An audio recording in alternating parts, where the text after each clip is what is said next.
आइए सुनते हैं शरद चंद्र चट्टोपाध्याय के लिखे उपन्यास श्रीकांत का छठा भाग। श्रीकांत, तुम्हारी इस दुखनी जीजी का नाम अन्नदा है। पति का नाम क्यों छिपा रही हूं, इसका कारण इस लेख को शेष पर्यंत पढ़ने के बाद मालूम होगा। मेरे पिता बड़े आदमी हैं, उनके कोई लड़का नहीं है। हम सिर्फ 2 बहनें थीं। इसीलिए मेरे पिता ने मेरे पति को एक दरिद्र के घर से लाकर अपने पास रखकर पढ़ा लिखा कर आदमी बनाना चाहा था। वो उन्हें पढ़ा लिखा तो अवश्य सके, किंतु आदमी नहीं बना सके। मेरी बड़ी बहन विधवा होकर घर ही रहती थी। उसी की हत्या करके वो एक दिन लापता हो गए। ये दुष्ट कर्म उन्होंने क्यों किया, इसका हेतु तुम अभी बच्चे हो, इसीलिए न समझ सकोगे। फिर भी किसी दिन जान लोगे। पर कहो तो श्रीकांत, ये दुख कितना बड़ा है, ये लज्जा कितनी मर्मांतिक है।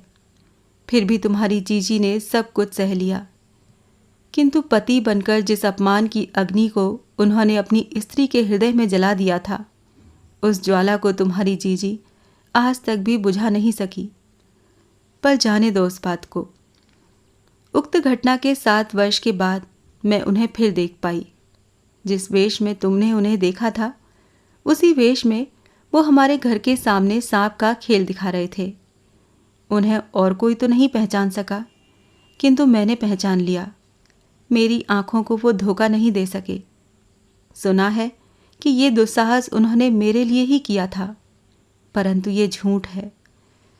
फिर भी एक दिन गहरी रात में खिड़की का द्वार खोलकर मैंने पति के लिए ही गृह त्याग कर दिया। किंतु सबने यही सुना, यही जाना कि अन्नदा कुल को कलंक लगाकर घर से निकल गई।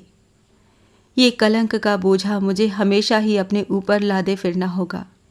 कोई उपाय नहीं है, क्योंकि पति के जीवित रहते तो अपने आप को प्रकट नहीं कर सकी। पिता को पहचानती थी, वो कभी किसी तरह भी अपनी संतान की हत्या करने वाले को माफ़ नहीं कर सकते। किंतु आज यद्यपि वो भय नहीं है, आज जाकर ये सब हाल उनसे कह सकती हूँ। किंतु इस पर इतने दिनों बाद कौन विश्वास करेगा। इसीलिए पितृगृह में मेरे लिए अब कोई स्थान नहीं है। और फिर अब मैं एक मुसलमानिन हूँ। यहाँ पर जो पति का कर्ज था वो सब चुक गया है। मैंने अपने पास सोने की 2 बालियाँ छिपा कर रख छोड़ी थीं, उन्हें आज बेच दिया है। तुम जो 5 रुपए एक दिन रख गए थे, उन्हें मैंने खर्च नहीं किया। बड़े रास्ते के मोड़ पर जो मोदी की दुकान है, उसके मालिक के पास उन्हें रख दिया है। मांगते ही वो तुम्हें मिल जाएंगे। मन में दुख मत करना भैया, ये रुपए तो अवश्य मैंने लौटा दिए हैं, किंतु तुम्हारे उस कच्चे कोमल छोटे से हृदय को मैं अपने हृदय में रखे लिए जाती हूँ। और तुम्हारी जीजी का ये एक आदेश है श्रीकांत, कि तुम लोग मेरी याद करके अपना मन खराब न करना। समझ लेना कि तुम्हारी जीजी जहाँ कहीं भी रहेंगी, अच्छी ही रहेंगी, क्योंकि दुख सहन करते करते उसकी ये दशा हो गई है कि उसके शरीर पर अब किसी भी दुख का असर नहीं होता। किसी तरह भी उसे व्यथा नहीं पहुंच सकती। मेरे दोनों भाइयों, तुम्हें मैं क्या कहकर आशीर्वाद दूं, सो मैं ढूंढ कर भी नहीं पा सकती हूँ। इसीलिए केवल यही कहे जाती हूँ कि भगवान यदि पतिव्रता स्त्री की बात रखते हैं तो वो तुम दोनों की मैत्री चिरकाल के लिए अक्षय करेंगे। तुम्हारी जीजी अन्नदा। आज मैं अकेला जाकर मोदी के यहाँ खड़ा हो गया। परिचय पाकर मोदी ने एक छोटा सा पुराना चिथड़ा बाहर निकाला और गांठ खोलकर उसमें से 2 सोने की बालियां और 5 रुपए निकाले। उन्हें मेरे हाथ में देकर वो बोला, बहू, ये 2 बालियां मुझे 31 रुपए में बेचकर शाहजी का समस्त ऋण चुकाकर चली गई हैं, किंतु कहाँ गई हैं सो नहीं मालूम। इतना कहकर वो किसका कितना ऋण था इसका हिसाब बतलाकर बोला, जाते समय बहू के हाथ में कुल 5.5 आने पैसे थे, अर्थात 22 पैसे लेकर उस निरुपाय निराश्रय स्त्री ने संसार के सुदर्गम पथ में अकेले यात्रा कर दी है। पीछे से उसके ये दोनों प्यारे बालक कहीं उसे आश्रय देने के व्यर्थ प्रयास में उपायहीन वेदना से व्यथित न हो, इस भय से बिना कुछ कहे ही वो बिना किसी लक्ष्य के घर से बाहर चली गई हैं। कहाँ, सो भी किसी को उन्होंने जानने नहीं दिया। इतना ही नहीं, किंतु मेरे 5 रुपए भी नहीं स्वीकार किए। फिर भी मन में ये समझकर कि वो उन्होंने ले लिए हैं, मैं आनंद और गर्व से न जाने कितने दिनों तक, न जाने कितने आकाश कुसुमों की सृष्टि करता रहा था। पर वो मेरे सब कुसुम शून्य में मिल गए।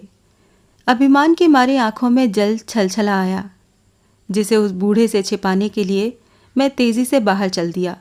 बार बार मन में कहने लगा कि इंद्र से तो उन्होंने कितने ही रुपए लिए, किंतु मुझसे कुछ भी नहीं लिया।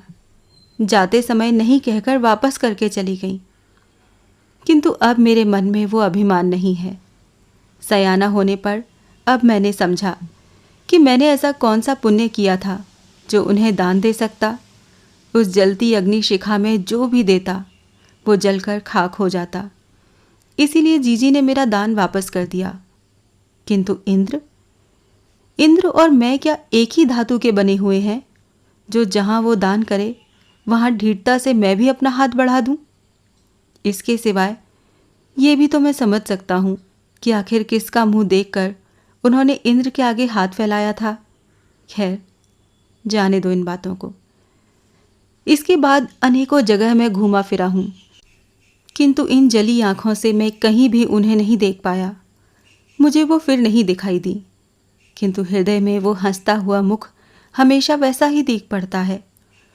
उनके चरित्र की कहानी का स्मरण करके जब कभी मैं मस्तक झुकाकर मन ही मन उन्हें प्रणाम करता हूँ, तब केवल यही बात मेरे मन में आती है कि भगवान, ये तुम्हारा कैसा न्याय है। हमारे इस सती सावित्री के देश में तुमने पति के साथ सहधर्मिणी को अपरिसीम दुख देकर सती के महात्म्य को उज्ज्वल से उज्ज्वलतर करके संसार को दिखाया है। ये मैं जानता हूँ। उनके समस्त दुख दैन्य को चिर स्मरणीय कीर्ति के रूप में रूपांतरित करके जगत की संपूर्ण नारी जाति को कर्तव्य के ध्रुव पथ पर आकर्षित करने की तुम्हारी इच्छा है। इसको भी मैं अच्छी तरह समझ सकता हूँ, किंतु हमारी ऐसी जीजी के भाग्य में इतनी बड़ी विडंबना और अपयश क्यों लिख दिया? किस लिए तुमने ऐसी सती के मुंह पर असती की गहरी काली छाप मारकर उसे हमेशा के लिए संसार से निर्वासित कर दिया? उनको तुमने क्यों नहीं छुड़ा लिया? उनकी जाति छुड़ाई, धर्म छुड़ाया, समाज, संसार, प्रतिष्ठा, सभी कुछ तो छुड़ा लिया। और जो अपरिमित दुख तुमने दिया है उसका तो मैं आज भी साक्षी हूँ। इसका भी मुझे दुख नहीं है जगदीश्वर, किंतु जिनका आसन सीता, सावित्री आदि सतियों के समीप है, उन्हें उनके माँ बाप, कुटुंबी, शत्रु, मित्र आदि ने किस रूप में जाना? कुल्टा रूप में, वैश्या रूप में। इससे तुम्हें क्या लाभ हुआ और संसार को भी क्या मिला? हाय रे, कहाँ हैं उनके वो सब आत्मीय स्वजन और भाई बंधु? यदि एक दफे भी मैं जान सकता, वो देश फिर कितनी ही दूर क्यों न होता, इस देश से बाहर ही क्यों न होता, तो भी मैंने वहां जाकर अवश्य कहा होता, यही है तुम्हारी अन्नदा और ये है उनकी अक्षय कहानी। तुमने अपनी जिस लड़की को कुल कलंकिनी मान लिया है, उसका नाम यदि सुबह एक दफे भी ले लिया करोगे तो अनेक पापों से छुट्टी पा जाओगे। इस घटना से मैंने एक सत्य को प्राप्त किया है। पहले भी मैं एक दफे कह चुका हूं कि नारी के कलंक की बात पर मैं सहज ही विश्वास नहीं कर सकता, क्योंकि मुझे जीजी याद आ जाती हैं। यदि उनके भाग्य में भी इतनी बड़ी बदनामी हो सकती है, तो फिर संसार में और क्या नहीं हो सकता। एक मैं हूं और एक वो हैं जो सर्वकाल के सर्व पाप पुण्य के साक्षी हैं। इनको छोड़कर दुनिया में ऐसा और कौन है जो अन्नदा को जरा से स्नेह के साथ भी स्मरण करे? इसीलिए सोचता हूं कि न जानते हुए नारी के कलंक की बात पर अविश्वास करके संसार में ठगा जाना भला है, किंतु विश्वास करके पाप का भागी होना अच्छा नहीं। उसके बहुत दिनों बाद तक इंद्र को नहीं देखा। गंगा के तीर घूमने जाता था तो देखता था कि उसकी नाव किनारे बंधी हुई है। वो पानी में भीग रही है और धूप में फट रही है। सिर्फ एक दफे और हम दोनों ने उस नाव पर यात्रा की। उस नौका पर वही हमारी अंतिम यात्रा थी। इसके बाद न वही उस नाव पर चढ़ा और न मैं ही। वो दिन मुझे खूब याद है, सिर्फ इसीलिए नहीं कि वो हमारी नौका यात्रा की समाप्ति दिवस था, किंतु इसलिए कि उस दिन अखंड स्वार्थपरता का जो उत्कृष्ट दृष्टांत देखा था, उसे मैं सहज में नहीं भूल सकता। वो कथा भी कहे देता हूँ। वो कड़ाके की शीतकाल की संध्या थी। पिछले दिन पानी का एक अच्छा झला पड़ चुका था, इसीलिए जाड़ा सुई की तरह शरीर में चुभता था। आकाश में पूरा चंद्रमा उगा था। चारों तरफ चांदनी मानो तैर रही थी। एकाएक इंद्र टपका, बोला, थिएटर देखने चलेगा?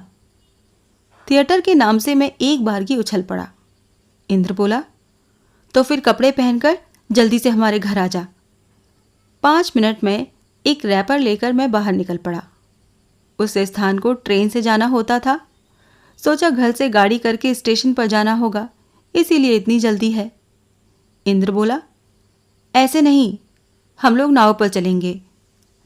मैं निरुत्साहित हो गया, क्योंकि गंगा में नाव को उस ओर खे कर ले जाना पड़ेगा और इसीलिए बहुत देर हो जाने की संभावना थी। शायद समय पर पहुंचा भी न जा सके। इंद्र बोला, हवा तेज है, देर न होगी। हमारे नवीन भैया कलकत्ते से आए हैं, वो गंगा से ही जाना चाहते हैं। खैर, डांड लेकर पाल तानकर ठीक तरह से हम लोग नाव में बैठ गए। बहुत देर करके नवीन भैया घाट पर पहुंचे। चंद्रमा के आलोक में उन्हें देखकर मैं तो डर गया। कलकत्ते के भयंकर बाबू, रेशम के मोजे, चमचमाते पंप शू, ऊपर से नीचे तक ओवरकोट में लिपटे हुए, गले में गुलूबंद, हाथों में दस्ताने, सिर पर टोपी। शीत के विरुद्ध उनकी सावधानी का अंत नहीं था। हमारी उस सादी सी डोंगी को उन्होंने अत्यंत रद्दी कहकर अपना कठोर मत जाहिर कर दिया और इंद्र के कंधों पर भार देकर और मेरा हाथ पकड़कर बड़ी मुश्किल से, बड़ी सावधानी से वो नाव के बीच में जाकर सुशोभित हो गए। तेरा नाम क्या है रे? डरते डरते मैंने कहा, श्रीकांत। उन्होंने आक्षेप के साथ मुंह बनाकर कहा, श्रीकांत? सिर्फ कांत ही काफी है। जा, हुक्का तो भर ला। अरे इंद्र, हुक्का चिलम कहाँ है? इस छोकरे को दे, तमाकू भर दे। अरे बाप रे, कोई अपने नौकर को भी इस तरह की विकट भावभंगी से आदेश नहीं देता। इंद्र अप्रतिभ होकर बोला, श्रीकांत, तू आकर कुछ देर डांड पकड़ के रख, मैं हुक्का भरे देता हूँ।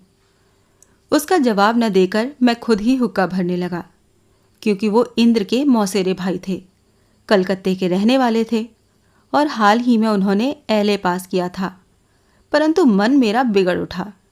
तंबाकू भरकर हुक्का हाथ में देते ही उन्होंने प्रसन्न मुख से पीते पीते पूछा, तू कहाँ रहता है रे कांत? तेरे शरीर पर वो काला काला सा क्या है रे? रैपर है। आह, रैपर की क्या ही शोभा है, इसके तेल की बास से तो भूत भी भाग जाए। छोकरे, फैलाकर बिछा तो दे यहाँ उसे, बैठे जरा उस पर। मैं देता हूँ नवीन भैया, मुझे ठंड नहीं लगती, ये लो, कहकर इंद्र ने अपने शरीर पर की अलवान चट से उतारकर फेंक दी। वो उसे मज़े से बिछाकर बैठ गया और आराम से तंबाकू पीने लगा। शीत ऋतु की गंगा अधिक चौड़ी नहीं थी। आधे घंटे में ही डोंगी उस किनारे से जा भिड़ी। साथ ही साथ हवा बंद हो गई। इंद्र व्याकुल होकर बोला, नूतन भैया, ये तो बड़ी मुश्किल हुई, हवा बंद हो गई, अब तो पाल चलेगा नहीं। नूतन भैया बोले, इस छोकरे के हाथ में देना, डांट खींचे। कलकत्ता वासी नूतन भैया की जानकारी पर कुछ मलिन हंसी हंसकर इंद्र बोला, डांट कोई नहीं ले सकता नूतन भैया, इस रेत को ठेल कर जाना किसी के किए भी संभव नहीं, हमें लौटना पड़ेगा। प्रस्ताव सुनकर नूतन भैया मुहूर्त भर के लिए अग्निशर्मा हो उठे। तो फिर लेकर ही क्यों आया हतभागे? जैसे भी हो मुझे वहां तक पहुंचना ही होगा, मुझे थिएटर में हारमोनियम बजाना ही होगा, उनका विशेष आग्रह है। इंद्र बोला, उनके पास बजाने वाले आदमी हैं नूतन भैया, तुम्हारे न जाने से वो अटके नहीं रहेंगे। अटके न रहेंगे? इस गंवार देश के छोकरे बजाएंगे हारमोनियम। चल, जैसे बने वैसे ही ले चल। इतना कहकर उन्होंने जिस तरह का मुंह बनाया, उससे मेरा सारा शरीर जल उठा। उसका हारमोनियम बजाना भी हमने बाद में सुना, किंतु वो कैसा था सो बताने की जरूरत नहीं। इंद्र का संकट अनुभव करके मैं धीरे से बोला, इंद्र, क्या रस्सी से खींचकर ले चलने से काम न चलेगा? बात पूरी होते न होते मैं चौंक उठा। वो इस तरह दांत किटकिटा उठे कि उनका वो मुंह आज भी मुझे याद आ जाता है। बोले, तो फिर जा ना, खींचता क्यों नहीं? जानवर की तरह बैठा क्यों है? इसके बाद एक दफे इंद्र और एक दफे मैं रस्सी खींचते हुए आगे बढ़ने लगे। कहीं ऊंचे किनारे के ऊपर से, कहीं नीचे उतर के, और बीच बीच में उस बर्फ सरीखे ठंडे जल की धारा में घुसकर हमें अत्यंत कष्ट से नाव ले चलना पड़ा। और फिर बीच बीच में बाबू के हुक्के को भरने के लिए नाव को रोकना पड़ा, परंतु बाबू साहब वैसे ही जमकर बैठे रहे। जरा भी सहायता उन्होंने नहीं की। इंद्र ने एक बार उनसे कर्ण पकड़ने को कहा तो जवाब दिया, मैं दस्ताने खोलकर ऐसी ठंड में निमोनिया को बुलाने को तैयार नहीं हूं। इंद्र ने कहना चाहा, उन्हें खोले बगैर ही, हाँ, कीमती दस्तानों को मिट्टी कर डालूं, यही ना? जा, जो करना हो कर। वास्तव में मैंने ऐसे स्वार्थी, असज्जन व्यक्ति जीवन में थोड़े ही देखे हैं। उनके एक वाहियात शौक को चरितार्थ करने के लिए हम लोगों को, जो उनसे उम्र में बहुत छोटे थे, इतना सब क्लेश सहते हुए अपनी आंखों देखकर वो जरा भी विचलित न हुए। कहीं से जरा सी ठंड लगाकर उन्हें बीमार न कर दें। एक छींटा जल पड़ जाने से कहीं उनका कीमती ओवरकोट खराब न हो जाए। हिलने चलने में किसी तरह का व्याघात न हो, इसी भय से वो जड़ होकर बैठे रहे और चिल्ला चिल्ला कर हुक्मों की झड़ी लगाते रहे। और भी एक आफत आ गई। गंगा की रुचिकर हवा में बाबू साहब की भूख भड़क उठी और देखते ही देखते अविश्राम बकझक की चोटों से और भी भीषण हो उठी। इधर चलते चलते रात के 10 बज गए हैं। थिएटर पहुंचते पहुंचते रात के 2 बज जाएंगे। ये सुनकर बाबू साहब प्राय पागल हो उठे। रात के जब 11 बजे तब कलकत्ते के बाबू बेकाबू होकर बोले, हाँ रे इंद्र, पास में कहीं हिंदुस्तानियों की कोई अस्ती बस्ती है कि नहीं? चिवड़ा एवड़ा कुछ मिलेगा? इंद्र बोला, सामने ही एक खूब बड़ी बस्ती है नूतन भैया, सब चीजें मिलती हैं। तो फिर चला चल। अरे छोकरे, जरा जोर से खींचना, क्या खाने को नहीं पाता? इंद्र, बोल ना तेरे साथी से, थोड़ा और जोर करके खींच के ले चले। इंद्र ने अथवा मैंने, किसी ने भी इसका जवाब नहीं दिया। जिस तरह चल रहे थे उसी तरह चलते हुए हम थोड़ी देर में एक गांव के पास जा पहुंचे। यहाँ पर किनारा ढालू और विस्तृत होता हुआ जल में मिल गया था। नाव को बलपूर्वक धक्का देकर उतले पानी में करके हम दोनों ने एक आराम की सांस ली। बाबू साहब बोले, हाथ पैर कुछ सीधे करना होगा, उतरना चाहता हूं। अतएव इंद्र ने उन्हें कंधों पर उठाकर नीचे उतार दिया। वो ज्योत्सना के आलोक में गंगा की शुभ्र रेती पर चहलकदमी करने लगे। हम दोनों जने उनकी क्षुधा शांति के उद्देश्य से गांव के भीतर घुसे। यद्यपि हम लोग जानते थे कि इतनी रात को इस दरिद्र खेड़े में आहार संग्रह करना सहज काम नहीं है, तथापि चेष्टा किए बगैर भी निस्तार नहीं था।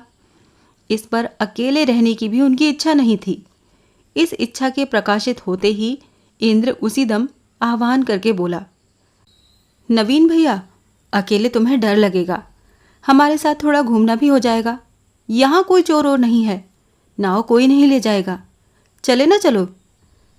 नवीन भैया अपने मुंह को कुछ विकृत करके बोले, डर? हम लोग दर्जी पाड़े के लड़के हैं, यमराज से भी नहीं डरते, ये जानते हो ना। फिर भी ये नीच लोगों की डर्टी बस्ती में हम नहीं जाते। सालों के शरीर की बू यदि नाक में चली जाए तो हमारी तबीयत खराब हो जाए। वास्तव में उनका मनोगत अभिप्राय ये था कि मैं उनके पहरे पर नियुक्त होकर उनका हुक्का भरता रहूं, किंतु उनके व्यवहार से मन ही मन में इतना नाराज हो गया था कि इंद्र के इशारा करने पर भी मैं किसी तरह इस आदमी के संसर्ग में अकेले रहने को राजी नहीं हुआ। इंद्र के साथ चल ही दिया। दर्जी पाड़े के बाबू साहब ने हाथ ताली देते हुए गाना शुरू कर दिया। हम लोगों को बहुत दूर तक नाक के स्वर की उनकी जनानी तान सुनाई देती रही। इंद्र खुद भी मन ही मन अपने भाई के व्यवहार से अतिशय लज्जित और क्षुब्ध था। धीरे से बोला, ये कलकत्ते के आदमी ठहरे, हमारी तरह हवा पानी सहन नहीं कर सकते, समझे ना श्रीकांत? मैं बोला, तब इंद्र उनकी असाधारण विद्या बुद्धि का परिचय शायद श्रद्धा आकर्षित करने के लिए देते हुए चलने लगा। बातचीत में ये भी उसने कहा कि वो थोड़े ही दिनों में बीए पास करके डिप्टी हो जाएंगे। जो हो, अब इतने दिनों के बाद भी इस समय वो कहाँ के डिप्टी हैं अथवा उन्हें वो पद प्राप्त हुआ या नहीं मुझे नहीं मालूम, परंतु जान पड़ता है कि वो डिप्टी अवश्य हो गए होंगे। नहीं तो बीच बीच में बंगाली डिप्टियों की इतनी सुख्याति कैसे सुन पड़ती। उस समय उनका प्रथम यौवन था। सुनते हैं, जीवन के इस काल में हृदय की प्रशस्तता, संवेदना की व्यापकता जितनी बढ़ती है उतनी और किसी समय नहीं। लेकिन इन कुछ घंटों के संसर्ग में ही जो नमूना उन्होंने दिखाया, इतने समय के अंतर के बाद भी वो भुलाया नहीं जा सका। फिर भी भाग्य से ऐसे नमूने कभी कभी दिखाई पड़ जाते हैं, नहीं तो बहुत पहले ही ये संसार बाकायदा पुलिस थाने के रूप में परिणत हो जाता। पर रहने दो अब इस बात को। परंतु पाठकों को ये खबर देना आवश्यक है कि भगवान भी उन पर क्रुद्ध हो गए थे। इस तरफ के राह घाट, दुकान हाट सब इंद्र के जाने हुए थे। वो जाकर एक मोदी की दुकान पर उपस्थित हो गया, परंतु दुकान बंद थी और दुकानदार ठंड के भय से दरवाजे खिड़कियां बंद करके गहरी निद्रा में मग्न था।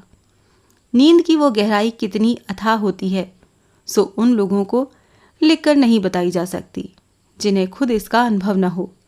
ये लोग न तो अम्ल रोगी निष्कर्मा जमींदार हैं और न बहुत भार से दबे हुए कन्या के दहेज की फिक्र से ग्रस्त बंगाली गृहस्थ हैं। इसीलिए सोना जानते हैं।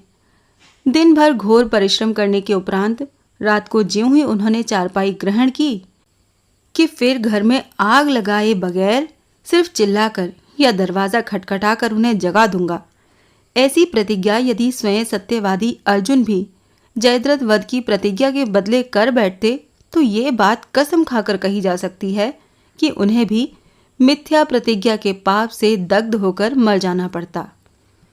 हम दोनों जने बाहर खड़े होकर तीव्र कंठ से चीत्कार करके तथा जितने भी कूट कौशल मनुष्य के दिमाग में आ सकते हैं उन सबको एक एक करके आजमा करके आधे घंटे बाद खाली हाथ लौट आए। परंतु घाट पर आकर देखा तो वो जन शून्य है। चांदनी में जहां तक नजर दौड़ती थी वहां तक कोई भी नहीं दिखता। दर्जी पाड़े का कहीं कोई निशान भी नहीं।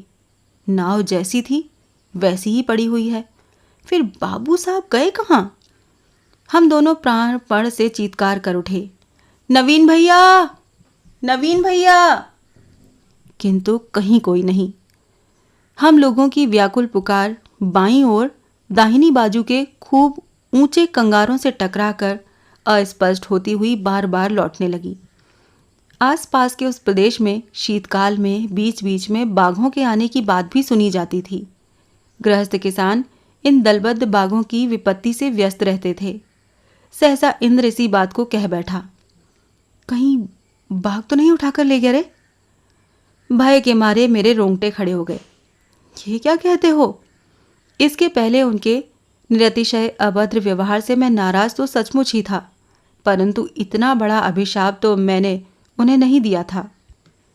सहसा दोनों जनों की नजर पड़ी कि कुछ दूर बालू के ऊपर कोई वस्तु चांदनी में चमचमा रही है। पास जाकर देखा तो उन्हीं के बहुमूल्य पंप शू की एक फर्द है। इंद्र भीगी बालू पर लेट गया। हाय श्रीकांत, साथ में मेरी मौसी भी तो आई हैं।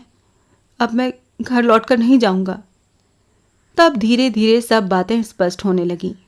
जिस समय हम लोग मोदी की दुकान पर जाकर उसे जगाने का व्यर्थ प्रयास कर रहे थे, उसी समय इस तरफ कुत्तों का झुंड इकट्ठा होकर आर्त चीत्कार करके इस दुर्घटना की खबर हमारे कर्ण गोचर करने के लिए व्यर्थ मेहनत उठा रहा था। ये बात अब जल की तरह हमारी आंखों के आगे स्पष्ट हो गई। अब भी हमें दूर पर कुत्तों का भौंकना सुनाई पड़ रहा था। अतएव जरा भी संशय नहीं रहा कि बाघ उन्हें खींचकर ले गया। जिस जगह भोजन कर रहे हैं वहीं आसपास खड़े होकर ये कुत्ते भी भौंक रहे हैं। अकस्मात इंद्र सीधा होकर खड़ा हो गया और बोला, मैं वहां जाऊंगा। मैंने डरकर उसका हाथ पकड़ लिया और कहा, पागल हो गए हो भैया? इंद्र ने इसका कुछ जवाब नहीं दिया। नाव पर जाकर उसने कंधों पर लग्गी रख ली। एक बड़ी लंबी छुरी खीसे में से निकालकर बाएं हाथ में ले ली और कहा, तू यहीं रह श्रीकांत, मैं ना आऊं तो लौटकर मेरे घर खबर दे देना, मैं चलता हूं। उसका मुंह बिल्कुल सफ़ेद पड़ गया था, किंतु दोनों आंखें जल रही थीं। मैं उसे अच्छी तरह चीनता था। ये उसकी निरर्थक खाली उछल कूद नहीं थी कि हाथ पकड़कर दो चार भय की बातें कहने से ही मिथ्या दंभ मिथ्या में मिल जाएगा। मैं निश्चय से जानता था कि किसी तरह भी वो रोका नहीं जा सकता, वो ज़रूर जाएगा। भय से जो अपरिचित हो उसे किस तरह और क्या कहकर रोका जाता। जब वो बिल्कुल जाने ही लगा तो मैं भी न ठहर सका। मैं भी जो मिला हाथ में लेकर उसके पीछे पीछे चल दिया। इस बार इंद्र ने मुंह फेर कर मेरा एक हाथ पकड़ लिया और कहा, तू पागल हो गया है श्रीकांत, तेरा क्या दोष है, तू क्यों जाएगा? उसका कंठ स्वर सुनकर मेरी आंखों में एक मुहूर्त में ही जल भर आया। किसी तरह उसे छिपाकर बोला, तुम्हारा ही भला क्या दोष है इंद्र, तुम ही क्यों जाते हो? जवाब में इंद्र ने मेरे हाथ से बांस छीन कर नाव में फेंक दिया और कहा, मेरा भी कुछ दोष नहीं है भाई, मैं भी नवीन भैया को लाना नहीं चाहता था, परंतु अब अकेले लौटा भी नहीं जा सकता, मुझे तो जाना ही होगा। परंतु मुझे भी तो जाना चाहिए, क्योंकि पहले ही एक दफ़े कह चुका हूँ कि मैं स्वयं भी बिल्कुल डरपोक न था। अतएव बांस को फिर उठाकर मैं खड़ा हो गया और वाद विवाद किए बगैर ही हम दोनों आगे चल दिए। इंद्र बोला, बालू पर दौड़ा नहीं जा सकता, खबरदार दौड़ने की कोशिश न करना, नहीं तो पानी में जा गिरेगा। सामने ही एक बालू का टीला था, उसे पार करते ही दीख पड़ा बहुत दूर पर पानी के किनारे 6-7 कुत्ते खड़े भौंक रहे हैं। जहां तक नजर गई वहां तक थोड़े से कुत्तों को छोड़कर बाघ तो क्या, कोई श्रृंगाल भी नहीं दिखाई दिया। सावधानी से कुछ देर और अग्रसर होते ही जान पड़ा कि कोई एक काली सी वस्तु पानी में पड़ी है और वो उसका पहरा दे रहे हैं। इंद्र चिल्ला उठा, नूतन भैया! नूतन भैया गले तक पानी में खड़े हुए अस्पष्ट स्वर में रो पड़े, यहाँ हूं मैं। हम दोनों प्राण प्रण से दौड़ पड़े। कुत्ते हटकर खड़े हो गए और इंद्र झप से कूदकर गले तक डूबे हुए मूर्छित प्राय अपने दर्जी पाड़े के मौसेरे भाई को खींचकर किनारे पर उठा लाया। उस समय भी उनके एक पैर में बहुमूल्य पंप शू, शरीर पर ओवरकोट, हाथ में दस्ताने, गले में गुलूबंद और सिर पर टोपी थी। भागने के कारण वो फूल कर ढोल हो गए थे। हमारे जाने पर उन्होंने हाथ ताली दे देकर जो बढ़िया तान छेड़ दी थी, बहुत संभव है उसी संगीत की धुन से आकृष्ट होकर गांव के कुत्ते दल बांधकर वहां आ उपस्थित हुए थे और उस अभूतपूर्व गीत और आदरपूर्ण पोशाक की छटा से विभ्रांत होकर इस महामान्य व्यक्ति के पीछे पड़ गए थे। पीछा छुड़ाने के लिए इतनी दूर भागने पर भी आत्मरक्षा का और कोई उपाय न खोज सकने के कारण अंत में झप से पानी में कूद पड़े और इस दुर्दांत शीत की रात में तुषार शीतल जल में आधे घंटे गले तक डूबे रहकर अपने पूर्वकृत पापों का प्रायश्चित करते रहे। किंतु प्रायश्चित के संकट को दूर करके उन्हें फिर से चंगा करने में भी हमें कम मेहनत नहीं उठानी पड़ी। परंतु सबसे बढ़कर अचरज की बात यह हुई कि बाबू साहब ने सूखे में पैर रखते ही पहली बात यही पूछी, हमारा एक पंपशू कहाँ गया? वो वहां पड़ा हुआ है। ये सुनते ही वो सारे दुख क्लेश भूलकर उसे शीघ्र ही उठा लेने के लिए सीधे खड़े हो गए। इसके बाद कोट के लिए, गुलूबंद के लिए, मोज़ों के लिए, दस्तानों के लिए बारी बारी से एक एक के लिए शोक प्रकाशित करने लगे। और उस रात को जब तक हम लोग लौटकर अपने घाट पर नहीं पहुंच गए, तब तक यही कहकर हमारा तिरस्कार करते रहे कि क्यों हमने मूर्खों की तरह उनके शरीर से उन सब चीज़ों को जल्दी जल्दी उतार डाला था। न उतारा होता तो इस तरह धूल लगकर वो मिट्टी न हो जाते। हम दोनों असभ्य लोगों में रहने वाले ग्रामीण किसान हैं। हम लोगों ने इन चीज़ों को पहले कभी आंख से देखा तक नहीं होगा। ये सब वो बराबर कहते रहे। जिस देह पर इसके पहले एक छींटा भी जल गिरने से वो व्याकुल हो उठते थे, कपड़े लत्तों के शौक में वो उस देह को भी भूल गए। उपलक्ष्य वस्तु असल वस्तु से भी किस तरह कई गुनी अधिक होकर उसे पार कर जाती है, ये बात यदि इन जैसे लोगों के संसर्ग में न आया जाए तो इस तरह प्रत्यक्ष नहीं हो सकती। रात को 2 बजे हमारी डोंगी घाट पर आ लगी। मेरे जिस रैपर की विकट बू से कलकत्ते के बाबू साहब इसके पहले बेहोश हुए जाते थे, उसी को अपने शरीर पर डालकर उसी की अविश्रांत निंदा करते हुए तथा पैर पोंछने में भी घृणा होती है, ये बार बार सुनाते हुए भी और इंद्र की अलवान ओढ़कर उस यात्रा में आत्मरक्षा करते हुए घर गए। कुछ भी हो, हम लोगों पर दया करके जो वो व्याग कवलित हुए बगैर सशरीर वापस लौट आए, उनके उसी अनुग्रह के आनंद से हम परिपूर्ण हो रहे थे। इतने उपद्रव अत्याचार को हंसते हुए सहन करके और आज नाव पर चढ़ने के शौक की परिसमाप्ति करके उस दुर्जय शीत की रात में केवल एक धोती भर का सहारा लिए हुए कांपते कांपते हम लोग घर में लौट आए। इससे आगे की कहानी जानने के लिए सुनिए श्रीकांत का अगला भाग।